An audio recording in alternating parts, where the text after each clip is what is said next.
आप सभी का स्वागत है हमारी न्यूज प्रोग्राम में। तो चलिए आज का ताज़ी खबर की तरफ। आज की ताज़ी खबर, हाल ही में आंध्र प्रदेश के काकीनाडा जिले के पृथ्वीपड़ु मंडल स्थित सरलंका गांव में शॉर्ट सर्किट से लगी भीषण आग में कोंडा रेड्डी जनजाति के कम से कम 38 फूस के मकान जलकर नष्ट हो गए। इस घटना ने एक बार फिर विशेष रूप से कमजोर जनजातीय समूहों यानी पीवीटीजीज की सामाजिक आर्थिक संवेदनशीलता को उजागर किया है। कोंडा रेड्डी जनजाति का परिचय। कोंडा रेड्डी जनजाति भारत के विशेष रूप से कमजोर जनजातीय समूह यानी पीवीटीजी में शामिल है। ये समुदाय मुख्य रूप से आंध्र प्रदेश के पूर्वी और पश्चिमी गोदावरी तथा खम्मम जिलों के पहाड़ी और वन क्षेत्रों में गोदावरी नदी के दोनों किनारों पर निवास करता है। भाषा और धर्म। कोंडा रेड्डी जनजाति की मातृभाषा तेलुगु है, जो अपने शुद्ध रूप और विशिष्ट उच्चारण के लिए जानी जाती है। धार्मिक रूप से ये समुदाय लोक हिंदू धर्म का पालन करता है, जिसमें स्थानीय देवी देवताओं की पूजा प्रमुख है।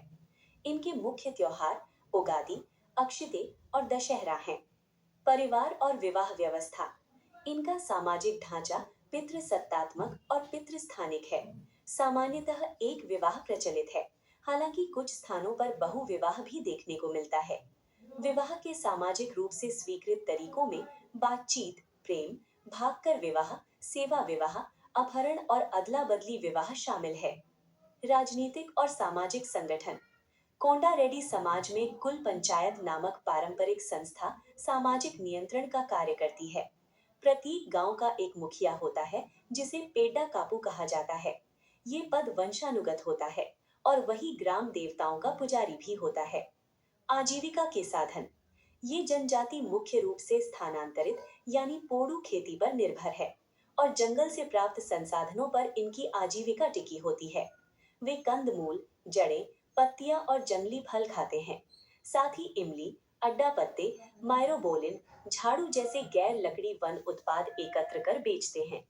इनकी प्रमुख फसल ज्वार है, जो इनका मुख्य भोजन भी है। इसके अतिरिक्त काजू, नाइजर, मिर्च और कपास जैसी व्यावसायिक फसलों की खेती भी करते हैं। गाय इनके जीवन और अर्थव्यवस्था का केंद्र है। आवास शैली। कोंडा रेड्डी जनजाति की आवासीय संरचना विशेष रूप से उल्लेखनीय है। ये लोग गोलाकार मिट्टी की दीवारों और फूस की छतों वाले घर बनाते हैं, जो गुजरात के कच्छ क्षेत्र की भुंगा वास्तुकला से मिलती है। नीला कार्बन। नीला कार्बन वो कार्बन है जो समुद्री और तटीय पारिस्थितिक तंत्रों जैसे मैंग्रोव, समुद्री घास और लवणीय आर्द्र भूमियों द्वारा अवशोषित कर लंबे समय तक संग्रहित किया जाता है। ये कार्बन जलवायु परिवर्तन को कम करने में सहायक है और इसकी साथ ही तटीय सुरक्षा और समुद्री जैव विविधता को मजबूती प्रदान करता है।